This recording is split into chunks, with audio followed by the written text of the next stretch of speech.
talking about cells, but we haven't really gone over the parts, and so that's what we're going to do today is kind of go over the parts.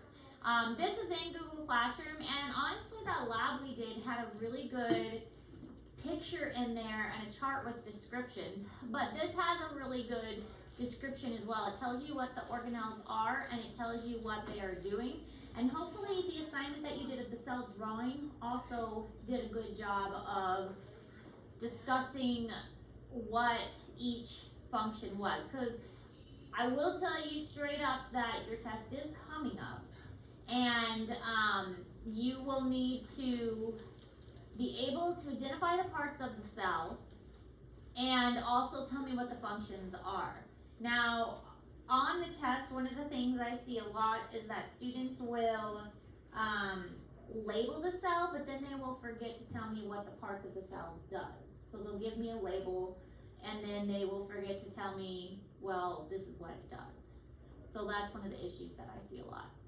So that's what we're going to start doing today, is we're going to start going over, well, this is the part, and this is what this particular part does, and we're going to break it up into a couple days describing what the features are.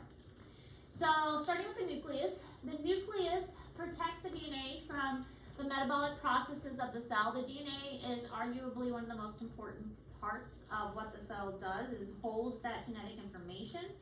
And there's the nuclear envelope, which is the barrier. So the nucleus is the entire structure, and probably one of the most obvious parts when we're looking at the cell under the microscope is seeing that nucleus. And the envelope is what is surrounding it. So it's the outer boundary. It is made of a very similar structure to the cytoplasm, or not the cytoplasm, the cell membrane itself. So it's made of a very similar structure.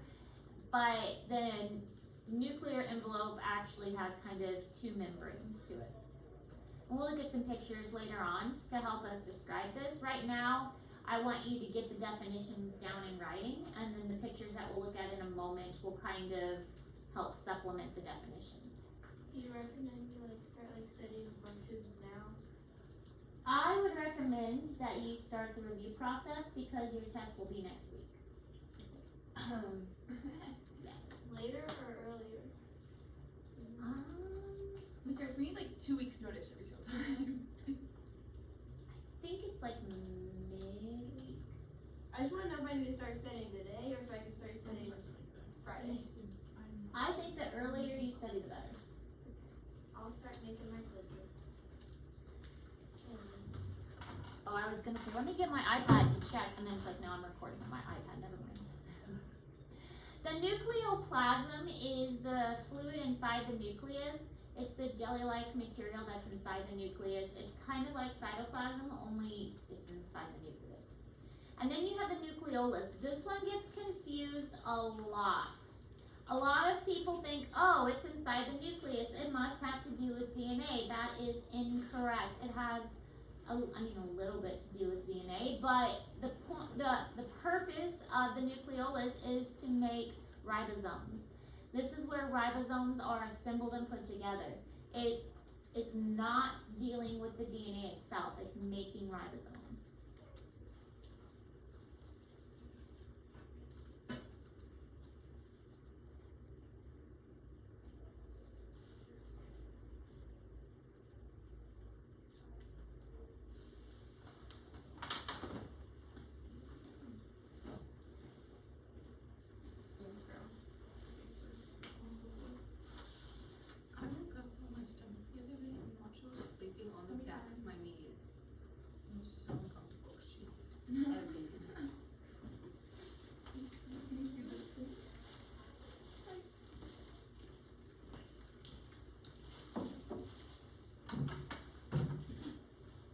Spiders are very active today. Everybody's Oh yeah, moving. irritating. I don't like that. It's just one hand reaching out. I mean, they are live. He's webbing him. Oh.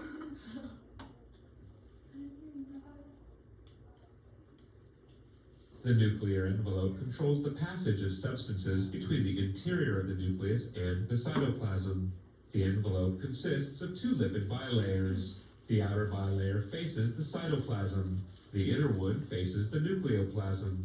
Nuclear pores span the envelope. Each pore is an organized array of membrane proteins. Within the pores are aqueous channels. These channels allow small water-soluble molecules and ions to diffuse freely. The presence of aqueous channels in the pores allows smaller proteins required for nuclear functions to transfer in their folded configuration. This is in contrast to the transport carriers found in other membranes. Larger proteins and assembled ribosomal units remain in the cytoplasm. RNA molecules are walked across the channels by nuclear transporter proteins. However, their large size causes them to be constricted as they move through the pores. So what's interesting about the nucleus is that, as you can see, we learned about the phospholipid bilayer. This one actually has two, so it's like a quad layer. So there's two bilayers. It wraps around these pores, and it's actually a double bilayer that's going on, which is really kind of neat. There's some theories about that. We're not going to get into it yet, but we'll get into it a little bit later. Why there are two layers around the nucleus, because there's also two layers around the chloroplast. All the functions we had around our like our cell structure drawing thing, are those the functions that you want us to memorize for the test? Mhm. Okay. I just make sure there weren't like any more or any less. Those are the ones that'll be in the test. Okay, thank you. Alright, so here's what it looks like under a microscope. Now obviously we've been looking under the microscope with the lab. We have not been able to see it this close. Our microscopes are not this good. So what we've been seeing are like dots. Yeah. This is like the rough ER around here and some smooth ER. We've not been getting this close up. And that's fine. I knew we weren't going to be able to see it this close, because this is like the nucleolus here. This is the nucleoplasm. This is the nuclear membrane. There's no way our microscopes were getting this close up. And here again is the nuclear pore, and then this double phospholipid bilayer kind of wraps around and it folds in on itself around these pores. And again, there's a reason that it does this, and the chloroplasts also have a double layer membrane. So the nucleus has one, and the chloroplasts have a double membrane as well. Alright, so endoplasmic reticulum. There's a smooth ER, a rough ER, and the Golgi body. They're all kind of similar in their structure, and these often get confused as far as their placement within the cell. So I'm going to teach you kind of a trick to remember to distinguish between each of these. So the smooth ER, smooth endoplasmic reticulum, its purpose is to make lipids for the cell. And we all remember that lipids are what? What are lipids? Another word for them. Fatty, oil, or waxy, or amino compounds. Yes, they're fats. They're basically fats. Fats, oils, and waxes. So the smooth ER is basically making fats for the cell. And the smooth ER does not have any ribosomes on its surface. That's what the rough ER does. The rough ER is named the rough ER because it has ribosomes on its surface, and it makes it have a rough or a bumpy appearance. The rough ER, it says modifies polypeptides. It's basically modifying proteins. Polypeptides are proteins, or the beginnings of proteins, as they come out of the nucleus. So the nucleus is going to carry information, it carries the DNA, and then information to make proteins comes out of the nucleus, and the rough ER is going to assist with changing that information into something that can be made into a protein. And so that's what it means by saying modified polypeptides. It's changing it into something that can be made into a protein. And that's what the rough ER does. Now, it's very helpful to have those ribosomes on the outer surface, because ribosomes' purpose, as we'll see later, is to make a protein. So if the rough ER is assisting with the protein process, having those ribosomes, which make proteins, on its surface is going to be very, very convenient. So it's all part of that protein making process. the information for making a protein is going to come right out of the nucleus, go straight into a rough ER. The rough ER is going to change it, modify it, help it along, and then send it to a ribosome so that a protein can be made. Next is the Golgi body. Golgi body does a lot of things. Basically, the Golgi body, if you're thinking of it at like a factory, this is going to be your packaging and your sorting area. It's going to break off little bubbles of itself and ship it to other areas. So it's going to send it to, the mitochondria. It's going to send it to the cell membrane. It's going to send it to the lysosomes to be digested. It's going to send it all over the place. If something needs to come into the body, then the cell membrane is going to pinch off and make a vesicle, and maybe it sends it to the Golgi body to be sorted and sent somewhere else. So the way you can identify where these are in the cell, the rough ER, because it's getting information from the nucleus, is always going to be pressed right up against the nucleus. So the rough ER is always right up against the nucleus, and the smooth ER is very close to the nucleus too. The Golgi body is usually found further away from the nucleus. So when you're identifying these, the Golgi body is further away. And it's usually the Golgi body or Golgi apparatus, that's another name for it, Golgi apparatus. The Golgi body and the smooth ER are the two that often get mixed up. Those two are the most confused with each other. Rough ER, most people get that one. But if we're looking at this, the rough ER is right up against that nucleus to catch that protein information as it comes out of the nucleus. And then you usually have the smooth ER right outside of that. So both of those are closely compacted right next to the nucleus. And then the Golgi body is usually hanging out somewhere a little further away. Any questions about that? All right, a vesicle. These are like little bubbles that are carrying things around inside the cell, usually transporting bulk materials. So you have a lot of stuff you want to move, a lot of little particles. So you put it in a box to move it around. It's easier to carry it in a box than to try and hold it all in your hand and try and move it around individually. So you put all these things in a box. Well, in this case, you put it all in a bubble and you transport it in that bubble from one place to another. This is a nerve ending, and vesicles are used in nerve endings. You've got all these little transmitter signal things, and you want to get them out into this little gap. It's called a neuromuscular junction. You want to send all these signals out into this space, and you do that by having that vesicle fuse with this membrane and release its contents out into this space. But it's all carried inside this little bubble.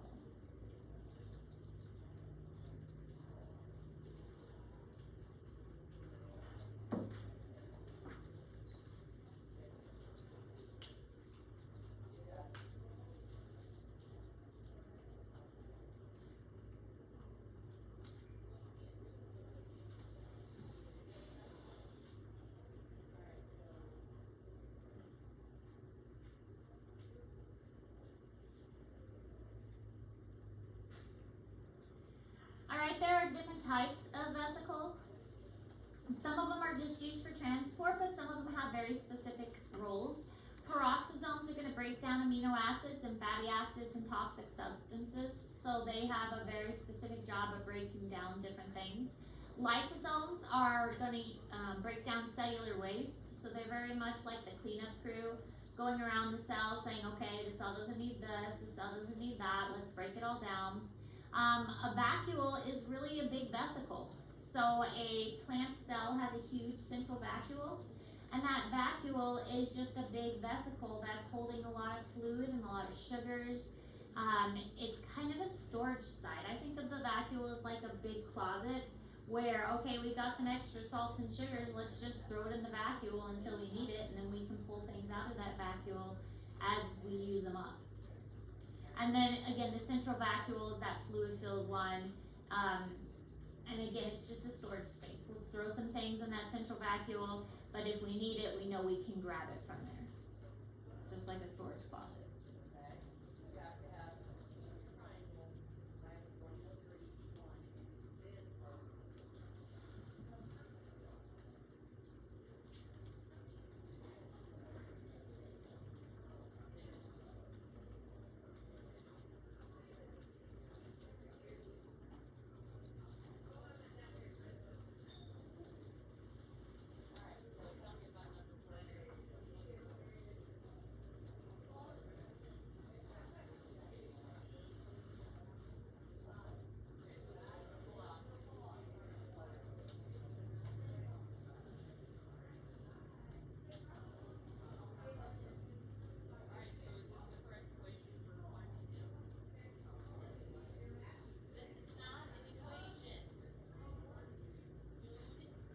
here's an example. Here is a vesicle, and this is an algae cell that's being eaten.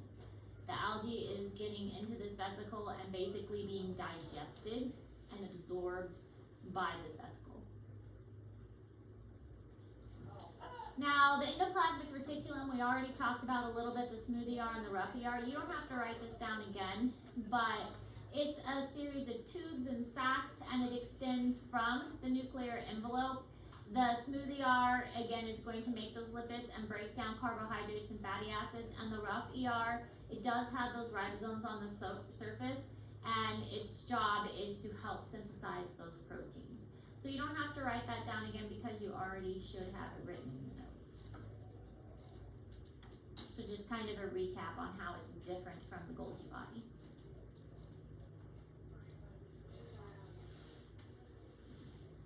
And it is kind of one big continuous system. All of them are interconnected inside.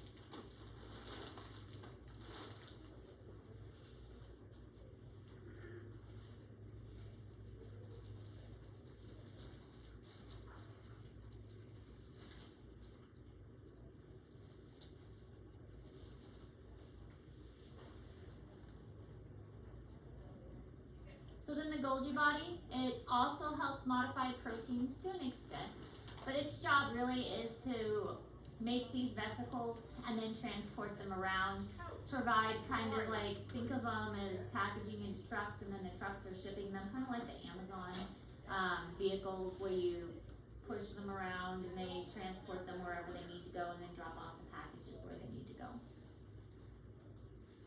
A lot of times the cell and the parts of the cell are compared to a factory, where the factory is, each part is assigned something. So the nucleus is the brain, the mitochondria is the energy source, the generator, and the Golgi body is the shipping and sorting and like the mail house area. The lysosome is the custodial janitorial crew, things like that. Why do you guys think that you can sit wherever the heck you want to? Get over your entitlement, because you're not that great. Not that great. Okay?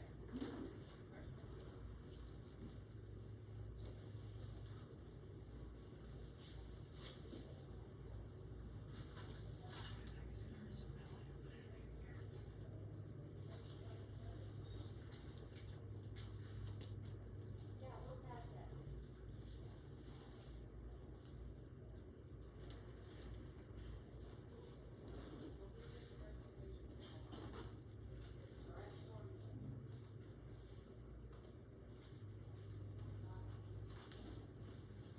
No, you're not.